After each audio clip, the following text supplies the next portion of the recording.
All right, here we go. Section 9.2, page 607, and we're going to be talking about inverse functions.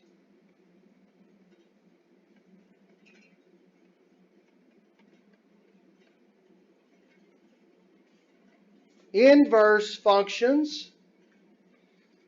And we're going to start with problem number 1 for our first example.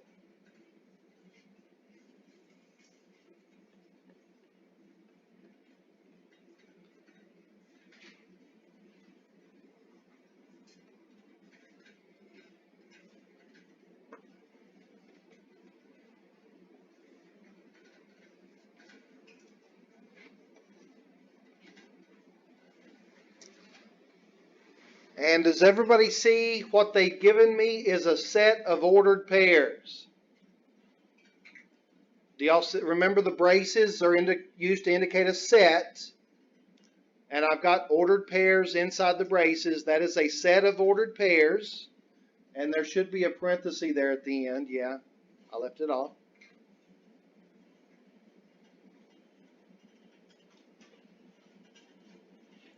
And before I get around to what they actually asked me to do, I'm just going to throw out some introductory stuff to remind you of some things we covered in the past.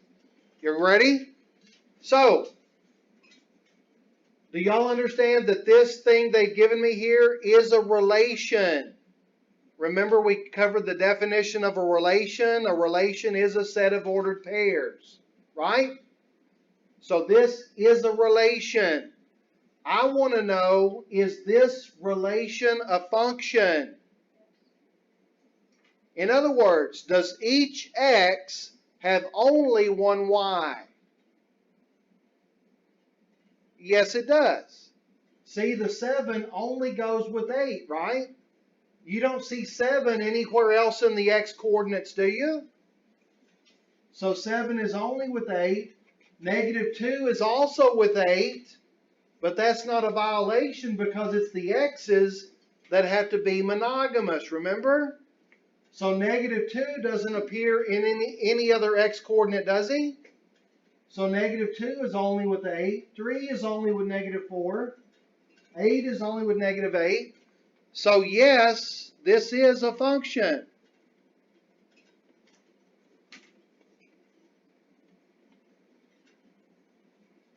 So that's two things so far that you need to know. You need to know what a relation is.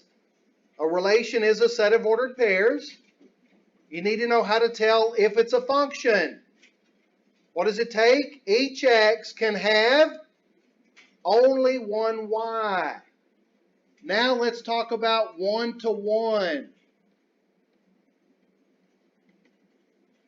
This will be a new concept. One-to-one. Are you ready? In order for a function to be one-to-one, each y can have only one x.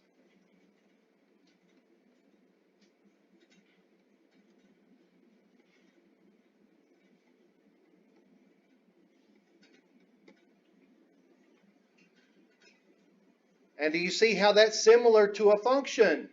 A function says that each x can have only one y, but if it's one-to-one, each y can have only one x. So everybody has to be monogamous for it to be a one-to-one function. So we've already discovered, or we've already decided that this relation is a function, correct? Now I want to know, is this function one-to-one? Who screws it up? 8. Do y'all see that? There's a y that's with more than one x. So this relation is not one-to-one. Got it? This is not one-to-one.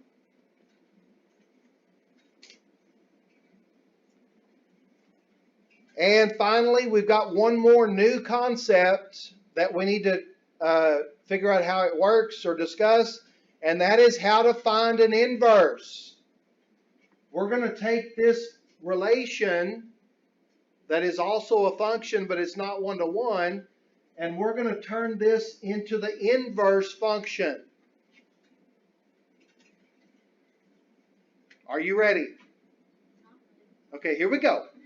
Taking this relation, making it the inverse. 8, 7. Yeah. 8, negative 2. Negative 4, 3. Negative 8, 8. And there's the inverse function.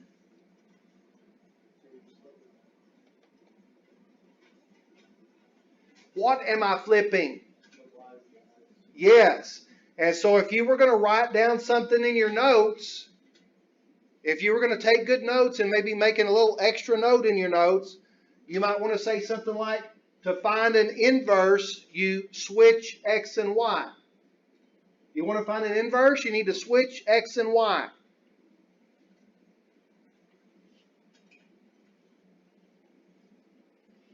Yeah, that was good stuff. I think I'll say it one more time. To find an inverse, switch x and y. Any questions before I go to the next new problem? Anybody? Okay, number 5.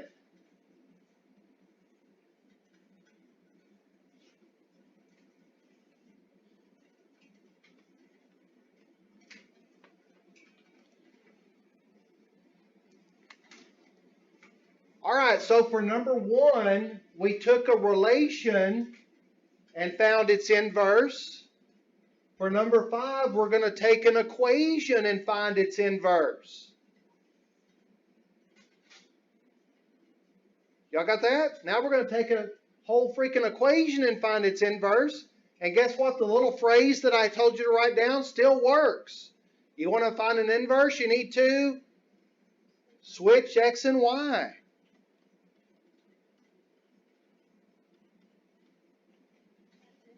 And then guess what we get to do? We get to solve for y.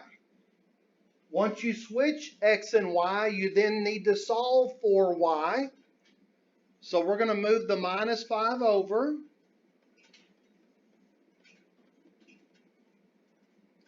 And divide both sides by 4.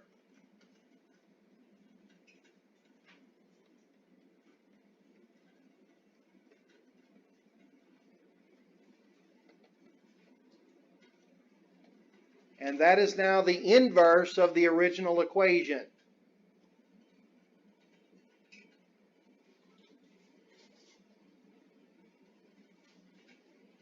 Questions so far? Anybody? Okay, y'all are awful quiet today. Let's go to the next page, page 608. And we're going to jump ahead all the way to number 35.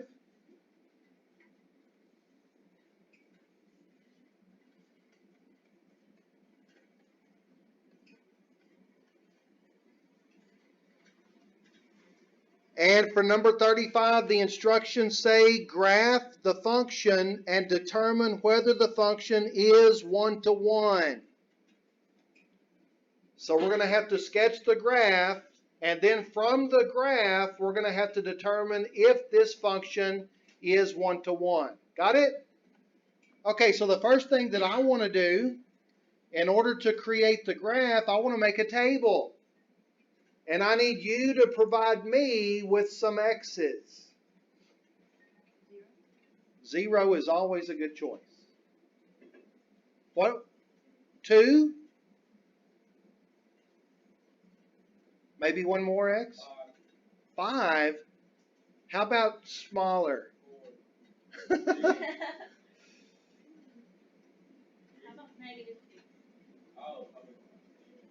Yeah, okay, I'm sorry. I'm going to have to go with that because I don't want to discriminate against the negatives. Yeah, I would be called a hater, so we're going to use -2 also. But now, I don't want you to think those x's won't work. They're okay to choose. They might be a little bit off my graph, but they would be fine. So let's plug in and see what we get. What is 1 minus 0? 1. And then what is 2 squared? And then what is 1 minus 4? Negative 3. And what happens to a negative 2 if you square it? Becomes positive. And 1 minus 4? And do you see that I get negative 3 again? Do y'all see that? So now let's go to the graph. At this point, you should already be thinking that this is a parabola, right? Because it's quadratic. And you should already be thinking that it's going to open which way?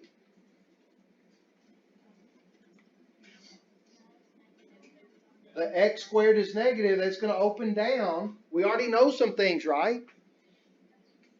And then we've got the y-intercept. And we've got these other 2 points that actually verify that it does open down.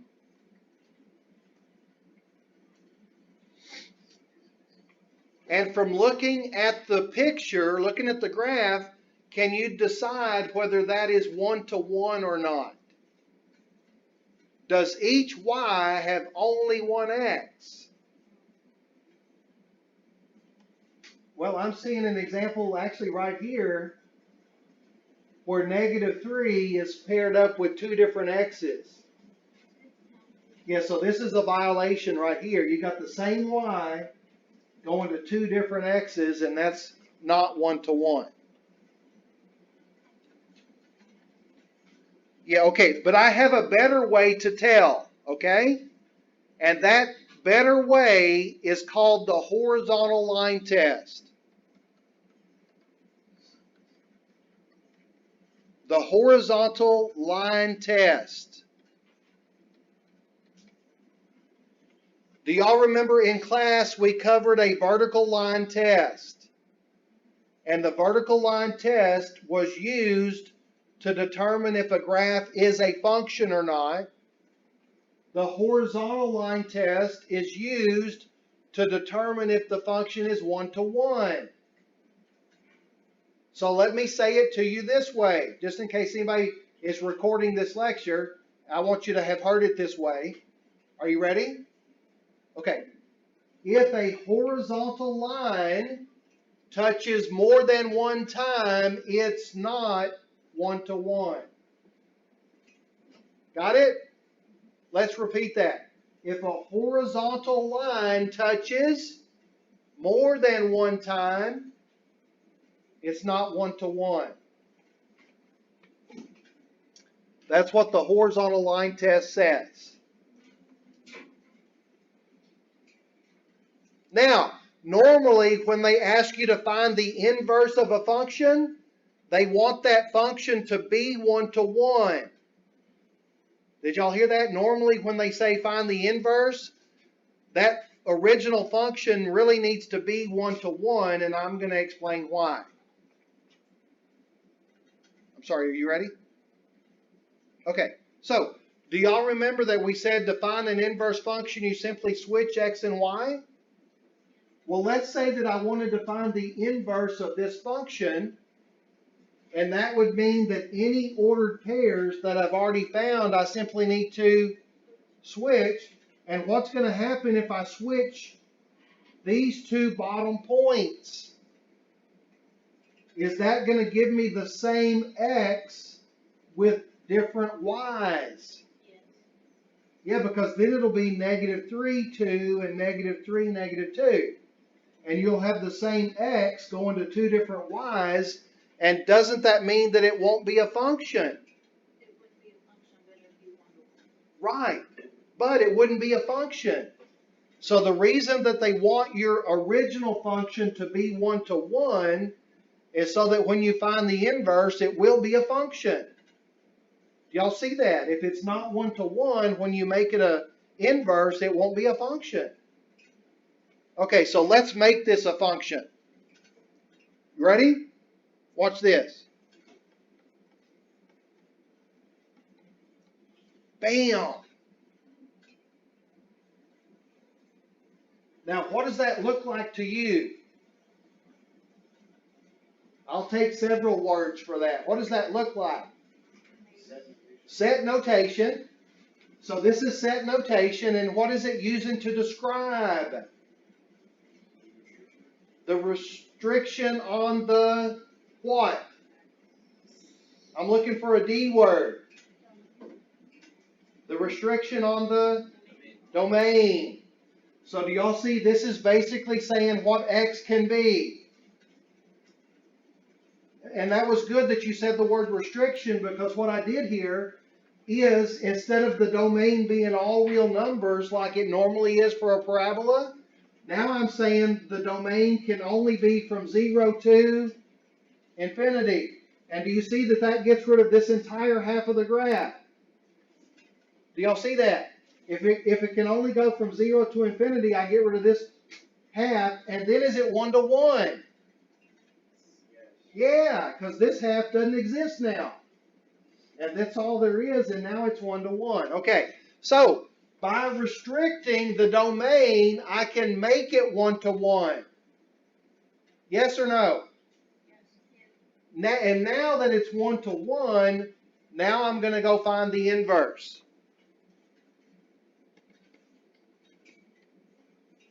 Now let's find the inverse, okay? And I'm going to introduce you to my 3S method. I actually have a method for finding the inverse. I call it the 3S method. Do y'all remember my 3R method? Remove, replace, reduce. And that was for factoring a trinomial with a lead coefficient. Y'all remember that? I've got a 3S method for finding an inverse. I've got a method for pretty much everything, okay? All right, so here we go. What are the 3 S's? Substitute, switch, and solve. The 3 S's for finding an inverse function: substitute, switch, and solve.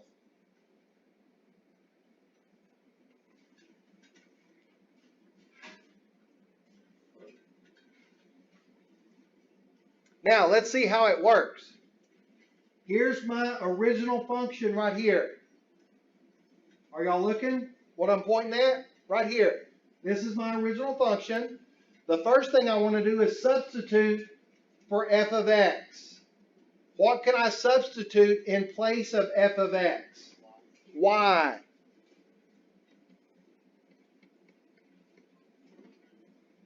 Right? Doesn't f of x mean y? And I can substitute y in place of f of x. Now it's time for the second S. What am I going to switch? Then we're going to switch x and y. And then what am I going to solve for? Y. Then we're going to solve for y. And so to do that, I'm actually going to bring the y squared over, and the x is going to come back. I'm going to do the double switcheroo so that the y squared will become positive.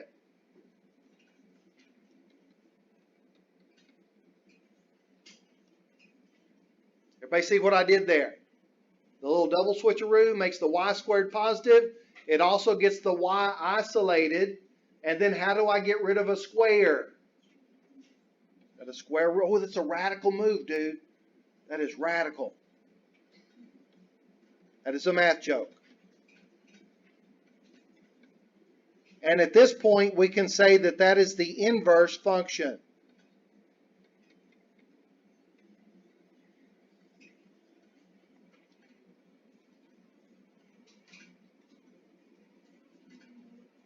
Oh, go ahead, Tim. You switched x and y and then they switched back? No. So this was y. Okay, and then I switched x and y, right? And then I solved for this y. So I took this x and y and I switched. Okay, I didn't switch their places. I switched sides. I moved one this way and I moved the other one that way. Yeah, but what you, But from here to here, from this step to this step, you actually turn every y into an x, and you turn every x into a y. And then the next step, you have to get the y by itself. Now, did everybody see the notation for inverse? Does that look like f to the minus 1 power? That's not what it means. It means inverse function. This notation means that this is an inverse function. And I do think it's important to note that when you take the square root of both sides, don't you get a plus and a minus answer? Right? But my parabola over here, did y'all notice that I got rid of one side of it when I restricted the domain? So that means I only need the plus or the minus, not both of them. Do you think I need the plus or do you think I need the minus? Look at what this says. This says x is greater than or equal to 0. So we probably need the plus, right? Because of the way we did the restriction, we only need the positive square root.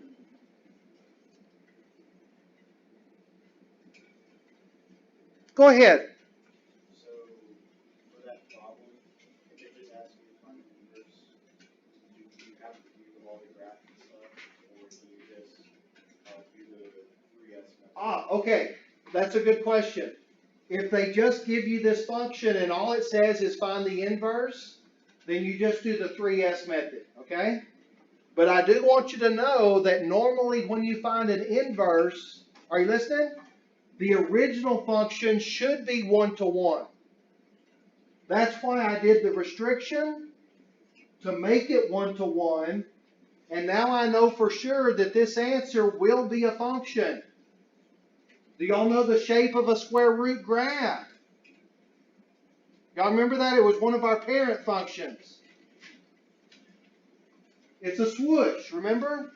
Square root is a swoosh. And isn't that going to pass the vertical line test? Yes. Yeah, okay. Now let's go to Desmos, because we haven't been there today.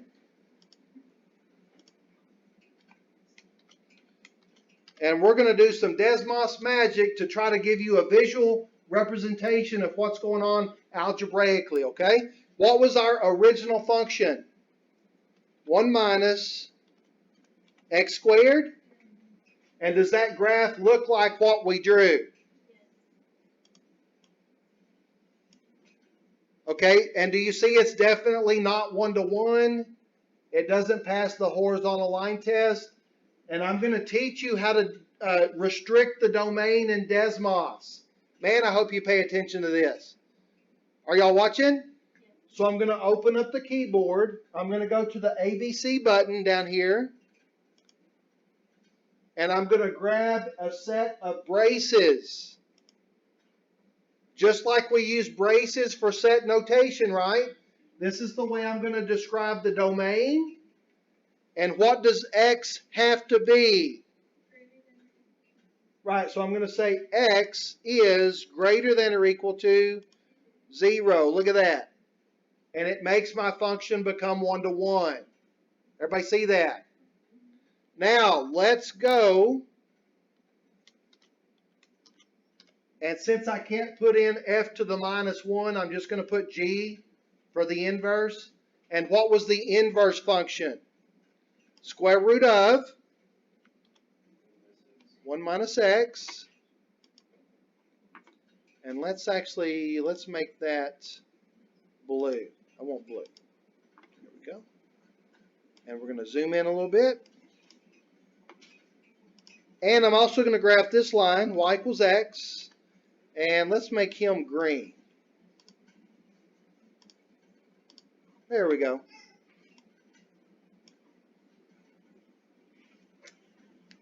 Now, do y'all see that the red and the blue are the original and the inverse?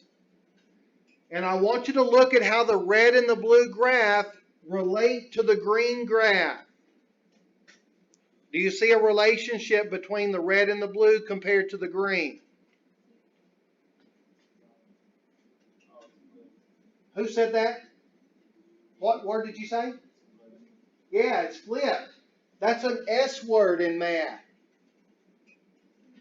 If this side and this side are the same, it's symmetrical. Do y'all see that?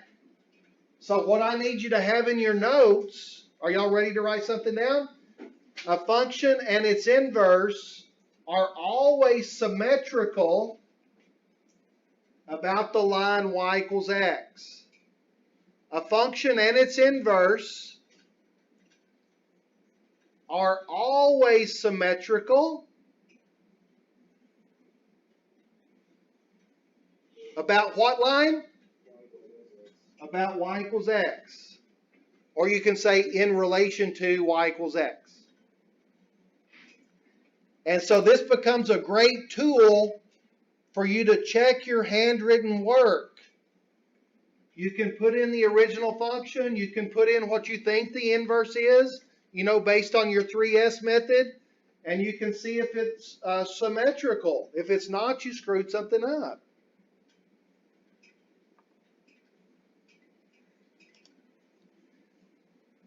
Do I need to repeat anything? Okay, so now we're going to play the what if game, okay? What if I did not restrict the domain? Do you see it just makes the parabola? And do you see now I have part of the blue graph that is not represented over here?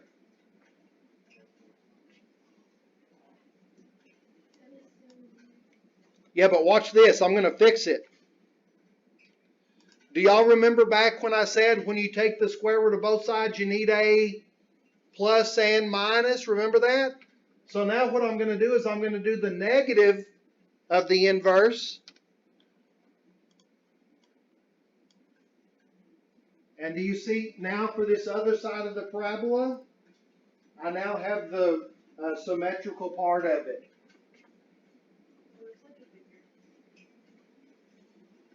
Do y'all see that? So listen, without the restricted domain, it requires both of these functions to make the inverse. So now I want you to look at the red and the, I don't like that it's green because there's two green graphs. Let's make him purple. There we go. So the red and the purple are the inverse, correct? Red and purple together, will that pass the vertical line test? And do you see it's not a function? So that's the whole purpose behind wanting the original function to be 1-to-1 is so that the inverse is a function. Man, I hope you're getting some of this because this is kind of going into the deep end of the pool.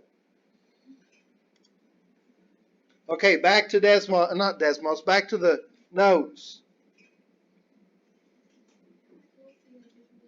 It is, isn't it? I love Desmos. Okay, let's do another problem. Let's look at number 53.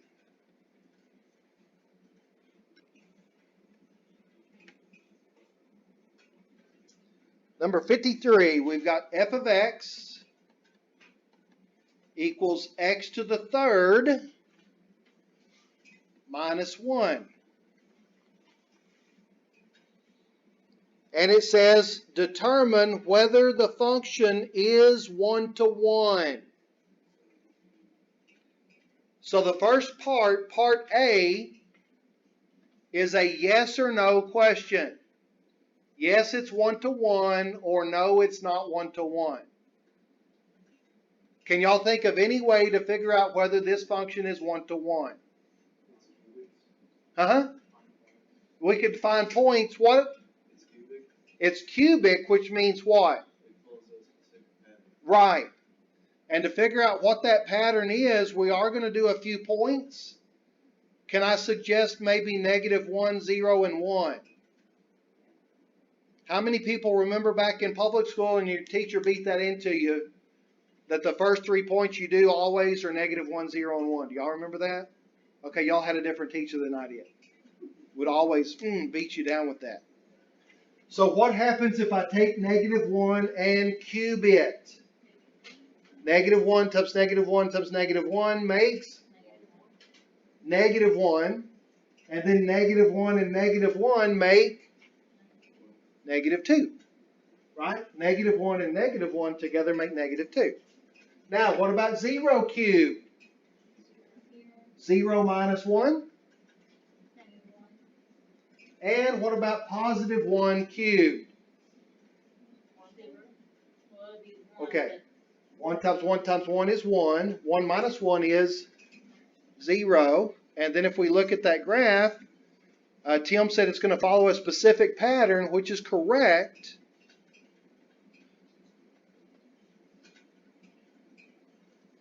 And that pattern is a squiggle. I think this was one of our parent functions too. Remember when we did the transformations? Up and down shift and the left and right shift. Y'all remember that stuff? This was one of our parent functions. And is that the graph of a one-to-one function? Does it pass the horizontal line test? Yes, it does. So the first answer is yes. Yes, it's one-to-one. Guess what? Now that it's one-to-one, I can find the inverse function. I don't have to worry about restricting the domain, right? Because it's already one-to-one, I can just straight out go and find the inverse function, and that's going to require the 3S method. What is the first S? Substitute. So we're going to substitute for f of x. We're going to put y in its place. What is the second S? Switch. We're going to switch x and y. And the third S, we're going to solve for y. So I'm going to move the -1 over. And then how do I get rid of a power of 3? Cube root. You got to cube root it. Cube root. Cube root. And so now remember that's going to be the inverse function. That's the cube root of x plus 1. That is the inverse function.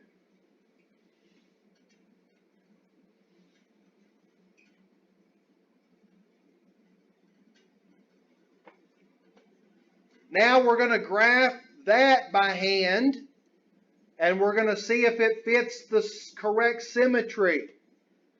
Whoops. What did I do? Let's see here. I want to do that. And that's. And my green line. Like that.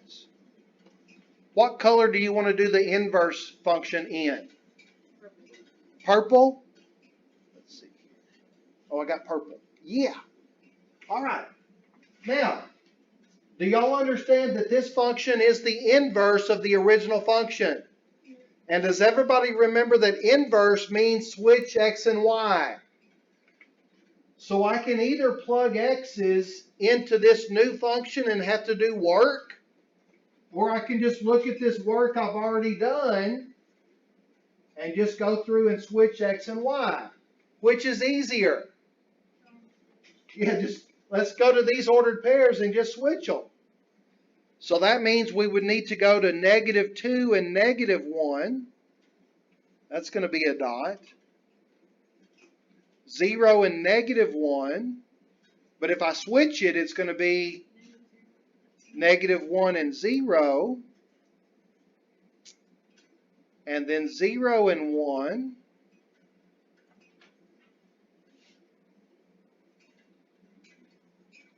And do y'all see how nicely each one of those dots mirrors its counterpart? Look at it. This dot mirrors to there. This dot to here. This dot to here. That's a complete reflection of dots. But now I've got to play connect the dots. So how is that going to squiggle? That's going to go, let's see, like that and like that.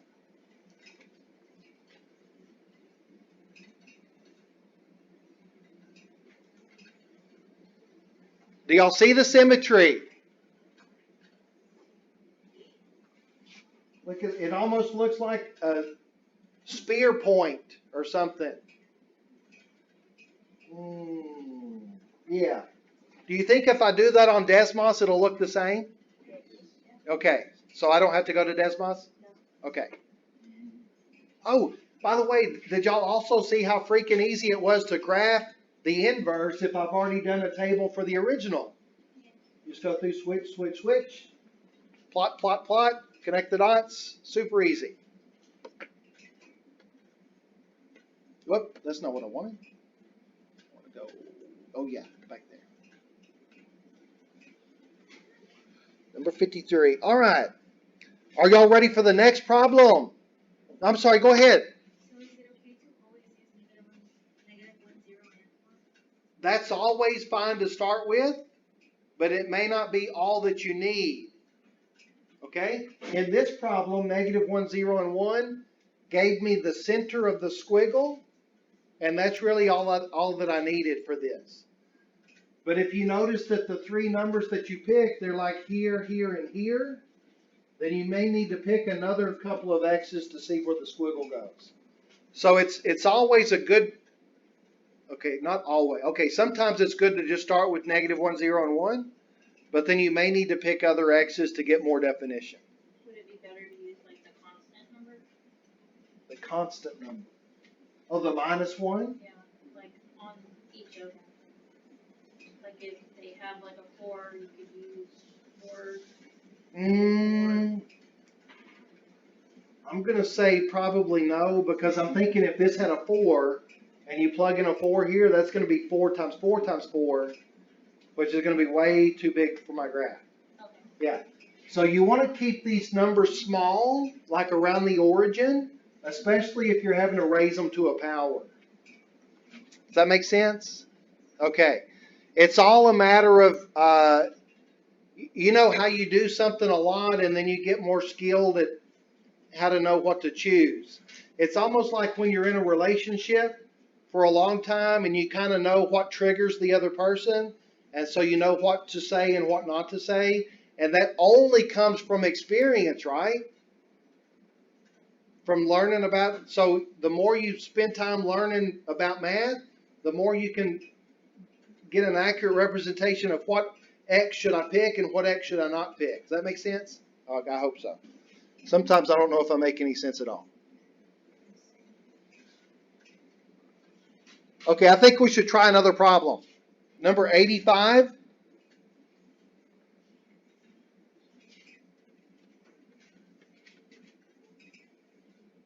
And this is a really good example of what you might see on the next test.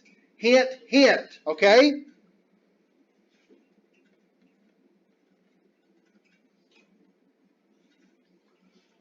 I really like this problem.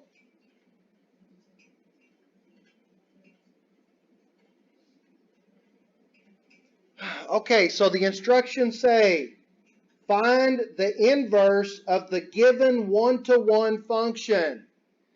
Did you hear that? They told me that this is a one-to-one function, so I don't need to figure that out. So all I need to do is go and find the inverse of the function. So what is the first S? So we're going to replace f of x with y. What is the second S? Every y becomes an x, and every x becomes y. Oh my. How many y's are there? Listen, too many is the answer. There are too many y's. You know why? Because the third S says, and I'm going to have to solve for y, which means somehow I'm going to have to get these two y's to become 1 so that it can say y equals. Y'all see what I'm saying? Oh my gosh. Okay, so we're going to have to somehow figure this out. So how can I get y by itself? Okay, how can I get rid of the fraction? Multiply by what? the denominator. Listen, or can I do this? Can I turn the x into a fraction and then cross multiply? Do y'all understand what I did there? Is I made it a proportion, and to solve a proportion you can cross multiply. So we're going to have x times y minus 3 equals 1 times y plus 1. But what is 1 times anything? Itself. And so 1 times y plus 1 just becomes y plus 1. Do you see that when I do x times y minus 3, that's going to require the distributive property. So we're going to need to distribute the x. Xy minus 3x equals y plus 1. And then if I'm going to get y by itself, what is the next step that needs to happen?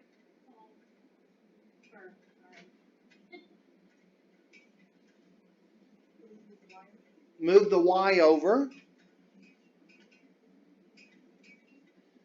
And then who else is going to need to move?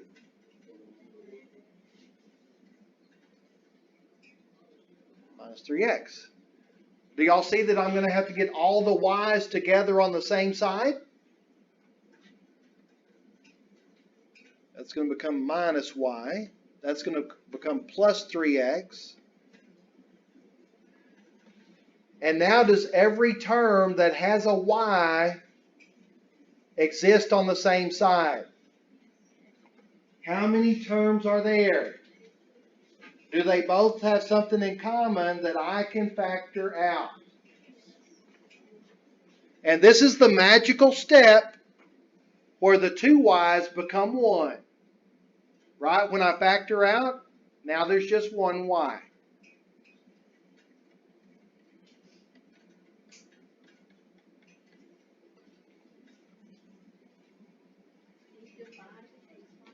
Right. But before I do that, does everybody understand where the 1 came from? Because it was negative y, and what was the coefficient of that y? So if I take the y, I'm left with the coefficient, which is 1. That's why there's a 1 there. And then we're to the last step. I can divide both sides by x minus 1. And now I've got the inverse function.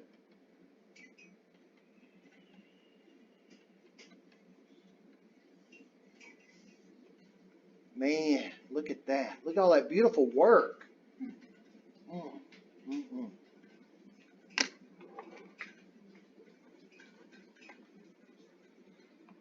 Questions?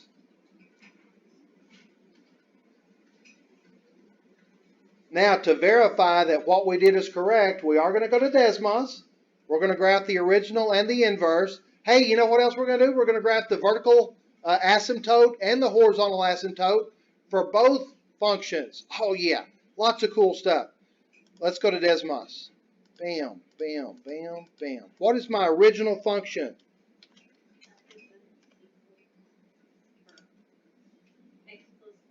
X plus 1 over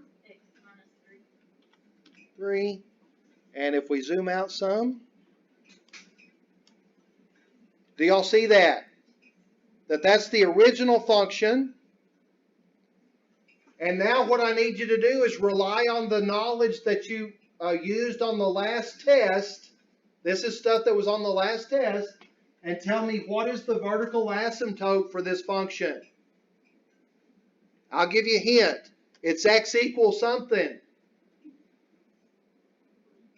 3.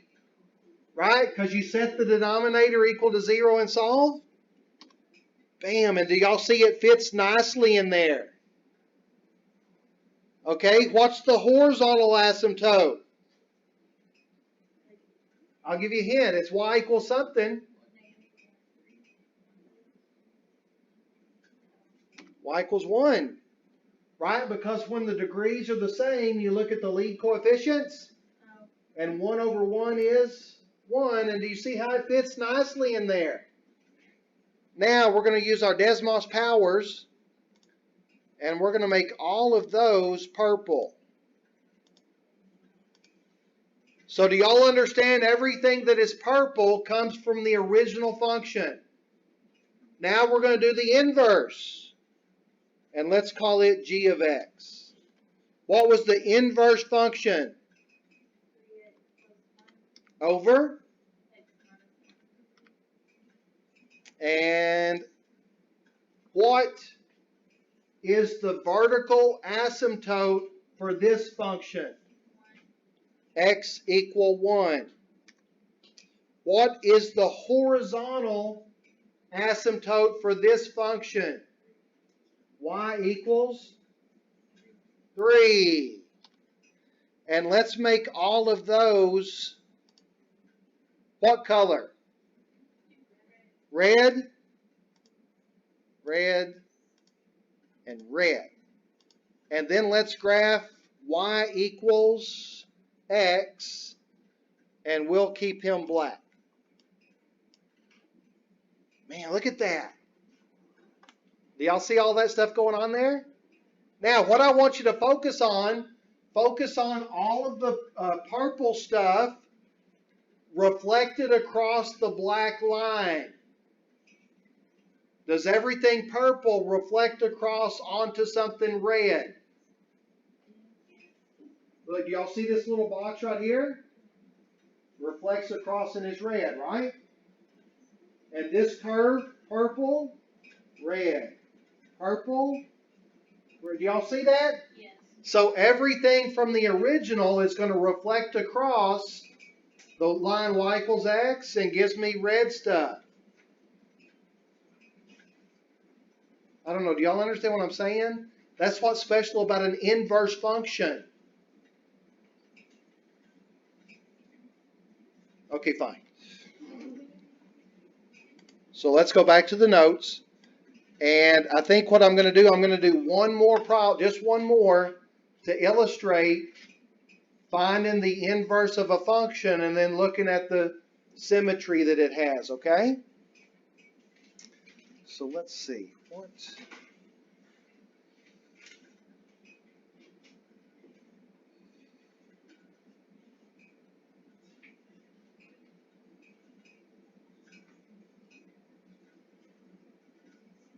Okay, I think I've got one. Let's do, no, wait a second. Let's do,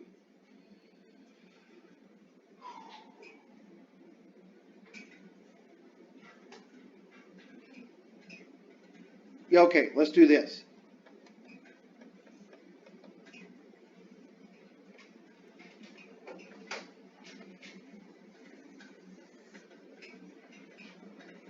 Now, y'all do understand I'm just making this up at this point. Okay, so this is what I want my function to look like. This is my function. And the first thing I want to do is I want to sketch a graph. I know I can make a graph by generating ordered pairs. And Leslie, what are 3 good x's to start with? Good. Okay, good. And I'm picking on Leslie today. -1, 0, and 1. I'm going to show you that these are good to start with, okay? So, what is 2 raised to the first power? 2 to the 1 is 2, right? Now, what is 2 raised to the 0 power? 2 raised to the 0 power. Where's your calculator? Y'all know how to do 2 to the 0 on your calculator? 1. It's 1. In fact, anything to the 0 power is 1 except for 0. 0 to the 0 is undefined. But anything else to the 0 power is 1, and you need to know that. Lastly, what is 2 to the -1 power? 1/2 or 0.5 would work.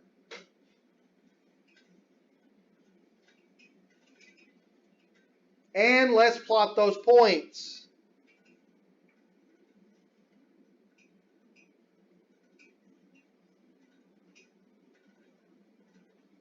I may actually need to do one more point. I don't know if I'm going to have enough detail here. So -1 is at a half. 0 is at 1. And 1 is at 2. I think I need to do one more x, okay? Let's look at what happens if x is positive 2. Do y'all see? I can't quite tell what's, it almost looks linear. Do y'all see that? So let's see what happens when x is 2. 2 to the 2 power. 2 squared is 4.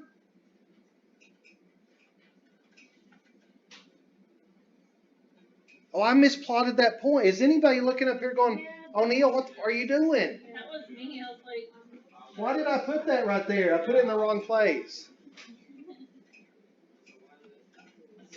Oh, man.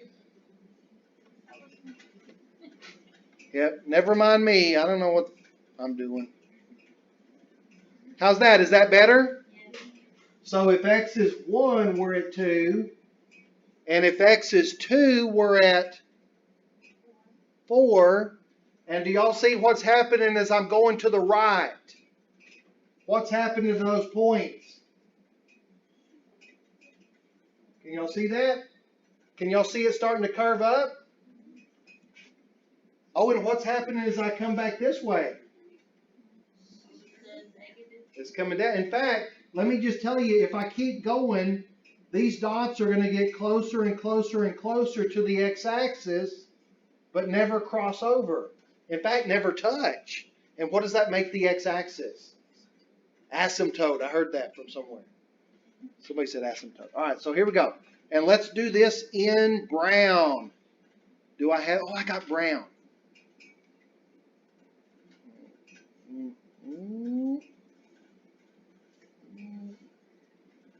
And that heads up like that. Got that? Anybody going, why the freak did he choose brown? Now, let's find the inverse graph. I'm not so much concerned with finding the inverse of this function. What I want to do is I want to find the graph of the inverse. So can I take these ordered pairs and just switch them and replot them? Let's do that, okay? So now I need to go to 2, 1, over 2 up 1. I need to go over 1 and up 0.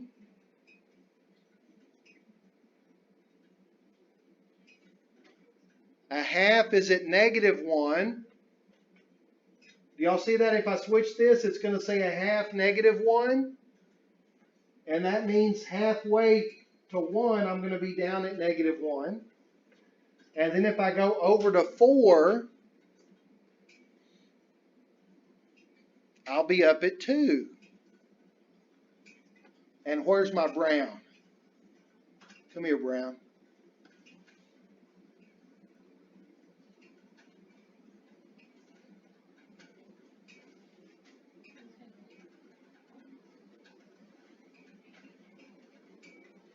Everybody see what I'm talking about here? Do y'all see my graphs? And since this graph is going to be an asymptote to the x-axis, what is this graph going to be? Asymptote to the y-axis, so it's going to actually just head down like this. And now I'm going to grab my green.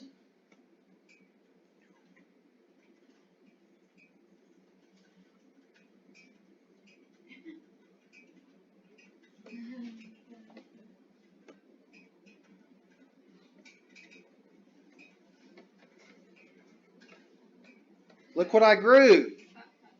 Y'all see what I grew? I grew a symmetry.